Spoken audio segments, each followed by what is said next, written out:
Guys, welcome back all to the All-Star Boxing Podcast. It's been a minute. We've been away for probably the past, 6 weeks now. So what better way to crank it up with an amazing guest and trainer. So she's just come off her exciting win 2 weeks ago now. Was that the co-main event? Yeah, that was the co-main event, yeah. Co-main event on the Ace Boxing Promotions. Headlining the show was Floyd Masson versus Fabio Turchi. And you can also go watch this fight back on KO. Just search Masson versus Turchi and you'll have our guest on there. So she's currently the WIBA Featherweight World Champion. And I just saw today, you've been ranked to number 10 in the IBF? Yep, number 10 with the IBF. Crazy. Yeah. And so I welcome to the podcast Beck Hawker and her trainer, Frankie Pianto. So thank you guys for coming in. No, thank you for having me. I appreciate it. So 2 weeks. 2 weeks. What have you been doing since the fight? Just relaxing, eating, having a few beers, just having a wind down. To be honest, it was a long camp, and just had a bit of a de-stress and just chill. It's important because when you're in camp, stress is high, everything's on, you're on the game. So it's important to have in camp and off camp. Yeah. The downtime's just important as well. But, there's some fighters that go too far down the other line, you know what I mean? So you got to keep the body on, and a week or two is nice to have off, especially after a grueling fight. And that was a big fight. That was with Karice, where is she? Karice Brown. She's from Florida, USA. Yeah. So she flew in for this fight. What was that, sorry? She flew in for the fight. Yeah. That was tough. We'll watch some of the highlights soon. But let's have a look now. Actually, where is it? Boom. This is on your Instagram. Yeah. Just so our viewers can really see what's going on. Yeah, so this was the 7th round, just before the stoppage.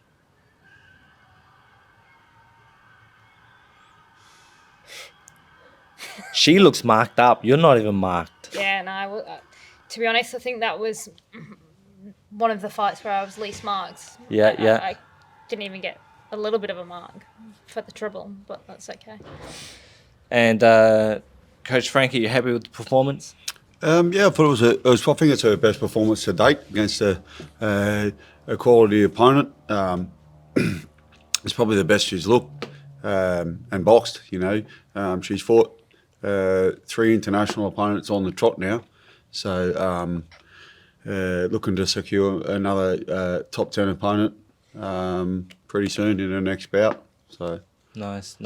Well, now that you're ranked in the top 10 IBF, opportunities should be knocking on the door now. Yeah, that's right. I've creeped up to number 10 with the IBF, which is amazing, and you're getting close to them, big fights now. I'm excited. I'm excited for what's next. So with the fight, I'll try to get footage. I'm sorry, guys. Look, again, watch it back on KO. KO Masson versus Turchi. I can't even pronounce the name right. Watch Beck's fight back, and then you'll know what we're talking about. I can't really show any footage here. But you went down in the first round. I did. You went down first time? First time in my career I've been down, in both my amateur and my professional career, so nearly 50 fights. First time I went down. Look, we've all hit the canvas, We all have. It's so sad to say, but it's real.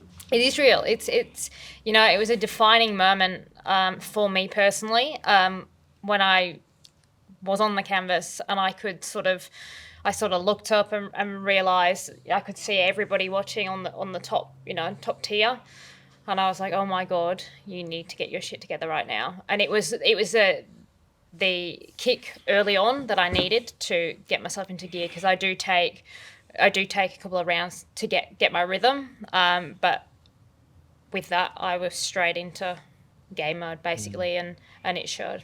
So Coach, what did you say in the corner after the first round? Because Beck lost that round. When you hit the canvas, it's immediate 8-10 round. What did you say? I've been in this situation before with Floyd Mason against Mark Flanagan. So he was hurt in the first round. So a good calm corner, We've got 9 rounds to win this fight. We thought it was more of a flash knockdown than anything. Like, to be honest, I thought Beck was boxing really, really nice in the first round, and this is what I told her when she came back. I said, "You okay?" She said, "No problem." I said, "Okay, listen, you're boxing really, really well. We've got 9 rounds to win this fight." When you see the second round, that's when we knocked Karice down. So everything was there. It was just maybe a small lapse in concentration.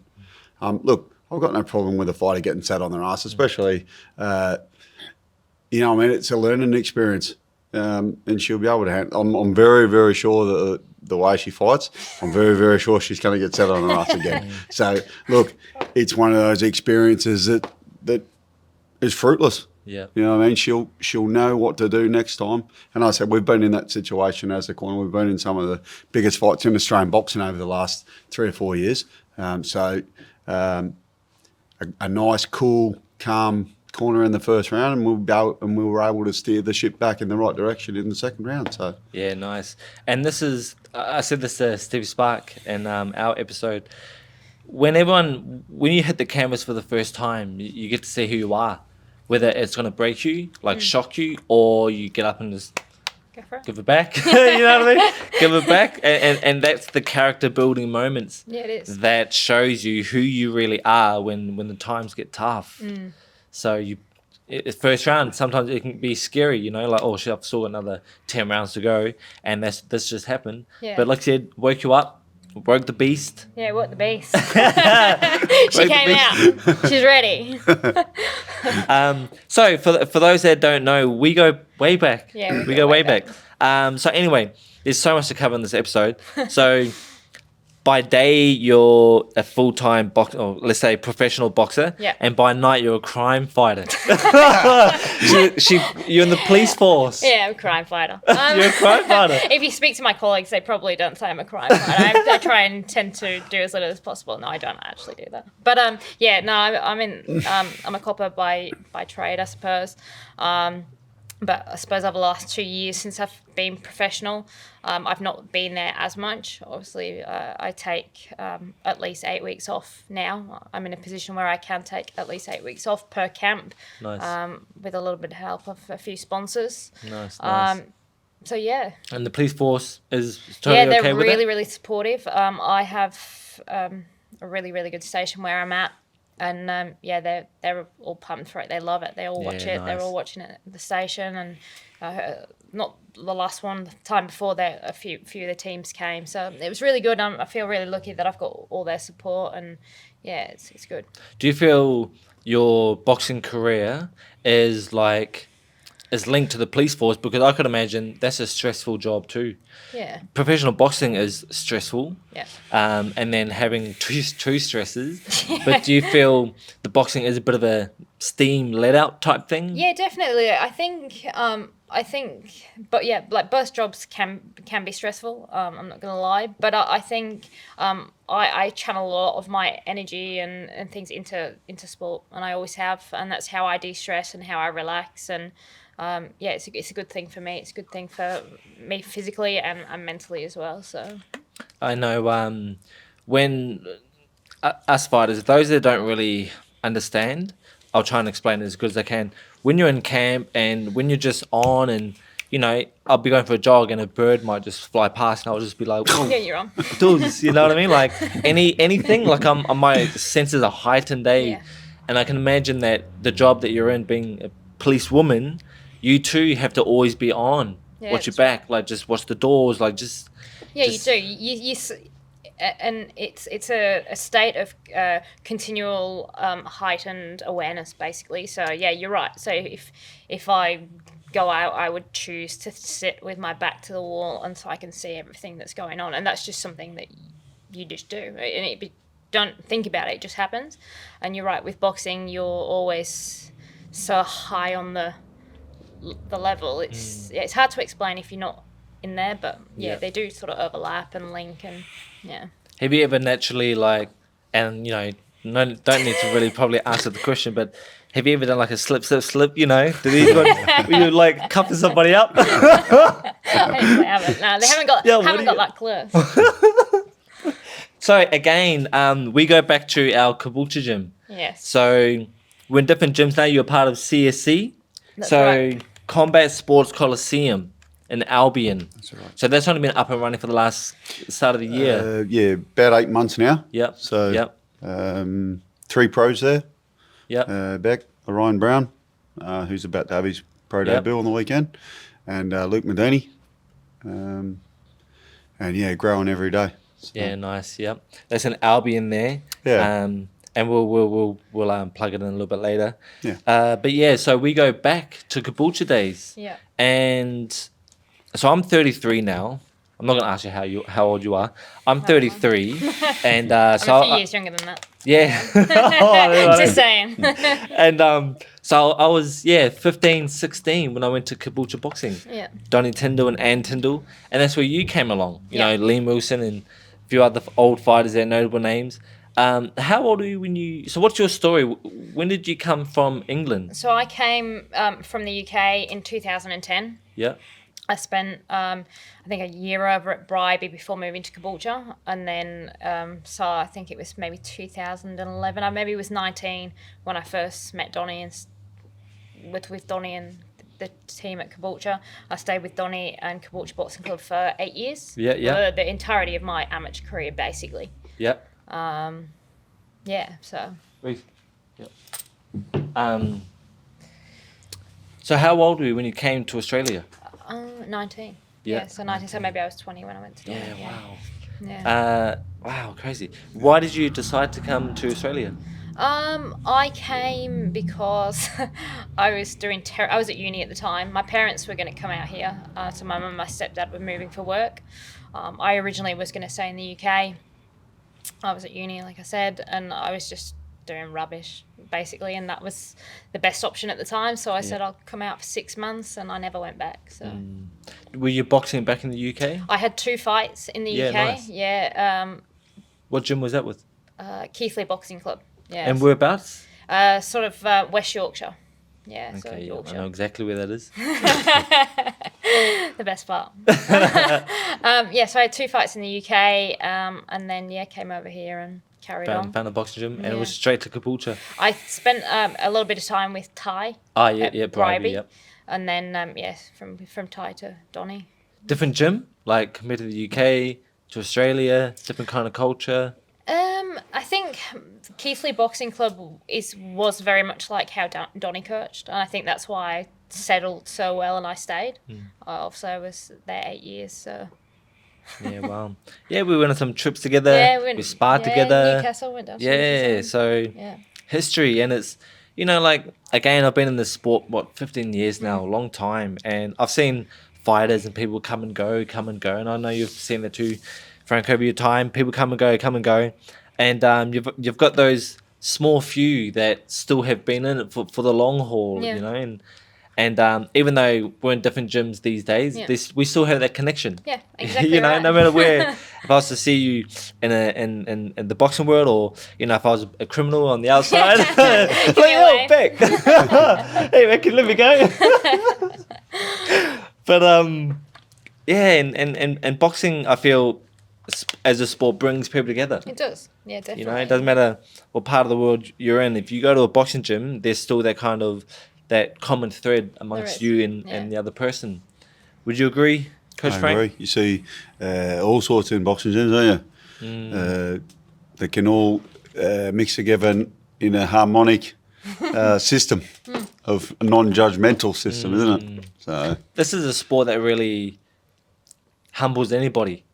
You know, I've seen the guys with the biggest neck and the biggest shoulders walk into a gym thinking they're all that, and then someone half their size can really just like give them an ego check, Yeah, 100%. you know? I think everybody in life sometimes needs that. True. And yeah, crazy. So, and I hope some of our viewers go back to really watch your fight, your Yeah. performance, because that was a cracker, you know. And your style, what would you call your style? What would you say? Pitbull or something? what would you call it? Well, it really is It's, like it's relentless. Like it's It's a you're relentless going to give it pressure your all. style. Yep. You want to give it your all, and that's what you're a true fighter at heart. Yeah. So it doesn't matter if you don't have a Cuban boxing style or whatever. It's like you're in there, you're going to get the job done. Yeah. That's what that matters. Yeah, it might not be pretty, but I think that in her last bout that she's actually been able to show people that she's not just that either. She can actually box as well. So, yeah. How long have you been boxing for now? 12 years. 12 years Crazy. at least, yeah. And what got you into the police force? Something you always wanted to do? Yeah, it was between joining the police force or the army. So I always wanted a physical job. Like I hate sitting still and sat behind a desk for 8-10 hours a day would drive me insane. I just could not do it. So yeah, it was going to be the army or the police, and I didn't want to. Obviously, moving from the UK to Brisbane and having to set myself back up again, I didn't feel like getting sent to Perth. So yeah, I joined the cops instead. Yeah. And correct me if I'm wrong, like I don't really know terminologies or whatever, or even if you want to give away any privacy kind of details, but like what section and district with the police force so are you in? I'm Brisbane based. Yep. Yeah, Brisbane based basically. Yeah. Okay, and all over Brisbane. Yeah. Any hour of the day, you're on the force, man. Yeah, Let's you're go. right. So yeah, all different types of shifts, mornings, afternoons, and nights. Can you share any scary experiences, or would you rather not? I'd rather not. Yeah, fair enough. You know, there was a show. So I'm from New Zealand. Yeah. For those that don't know, when I was young, you know, it was here. It's called Foxtel. New Zealand is called Sky TV, and I remember watching the American Cops. You know, the old cop show. I'll just chuck it on, and it's crazy their job. Like here he is, he's driving, and he's like just talking about his life, kids at home, what school he goes to, and then boom, dispatch goes off, and it's like 2 blocks away. Sprints there, sirens on, sprints there, and there he is jumping fences. You know, like 5 minutes ago, talking about his kids at home, you know, and then boom, boom, boom, boom, boom. Crazy. It is a high vigilant job. You got to be on. Yeah, you got to be on all the time. Do you feel there is like stress? Like, is there a way? I know you've answered with the boxing, but do you see the stress pile on your workmates? No, I think you know everybody's different. We have a lot of support networks within the KPS that you can, if you need anything, you can go to. I don't personally see it, but there again, I haven't been there in a full-time capacity for about 2 years now. Yeah. So. Yeah. Wow. And where to from here? Just waiting, seeing how things are. Just waiting on management to, obviously, we're just waiting on them. Just maybe over the next 2 or 3 weeks. Obviously, management, Zark Sports Management. So, and there's Steve Scanlon. Yeah. Looks after you. Yeah, How long? so Steve and Arca looking after that side of it, and also Ace, my promotional company. So Yeah, nice. they're just working out what's next. Yep. Yeah, wow, and just It's exciting. keeps rolling on. It does, keeps rolling on, and it's on to the next. Onto and the next. Yeah, I'm excited. Yeah, wow. When you've watched your fight back, Yeah. is there anything Guys. like, so for the viewers that will tune in, and I know some of them will, like, what are some things that you've picked out of the fight? There's a lot of things that I picked out of the fight that, you know, me and Frankie have watched it back together, and like from critically pulling it apart, you know, in the commentary, you know, they were also saying, you know, my chin was relatively high, and now that's something that even Donnie back in the day, so 8 years ago at Caboolture, told me, you know, that's something that needs to be worked on, is my chin. So yeah, like obviously, you know, it's like if you got your chin in the air, you're gonna get things. So I've got to work on that. But overall, I was actually really happy with how I performed, if I'm honest. I thought I really was quite patient. From the fight before where I won the world title, I sort of my distance was a bit off, so I was like cramping everything and not getting the full range and not getting my full power. But I feel like in this fight, I really sort of worked on that, and I just felt quite comfortable in there. Yep. so I got dropped in the first round, but like I said, it woke me up. But yeah, overall, I felt quite happy with how I performed. I suffered a little bit of an injury where I tore the ligaments in my wrists about 3 weeks prior to the fight, so I went without sparring for the rest of the camp, basically. And that's like the critical part of the camp. Yeah, and I couldn't even use that hand, so it was braced, and yeah, we were panicking a little bit, weren't we? 2 injections. Yeah, Had two separate cortisone injections. Yeah, and it was tough, and I was a little bit nervous because I was like, I can't even pick a coffee cup with the hand, and anyway, long story short, it came good. So yeah, overall, I was happy, but obviously there's lots to improve on, and I can't wait to get into the next. So. Yeah, nice. And you're a battler. You really are a battler. So, and how did you guys come about? How long have you guys been together as a team? I'll let you down. I think we met at the AIS probably back in 2000 and... How long do you think? Yeah, I don't know.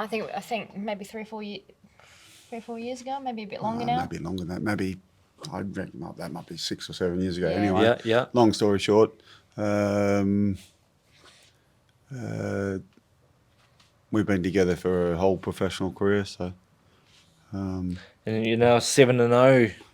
Yeah. 7-0 and ready to add some more. So I want to put these photos up because I can. I'll send you these photos, Reece, so you can have a look. Boom, that's the first round. Yeah. First round. most iconic, isn't it? It is Yeah, iconic. look at that. You It is framed that. iconic. This is on the Ace Boxing. Boom. These are just some of the still shots. Yeah. I couldn't get any footage. Boom, look at that. She looked tough. She looked strong. She was. Yeah. Did she feel like heavy? No, she didn't. I didn't think she felt heavy.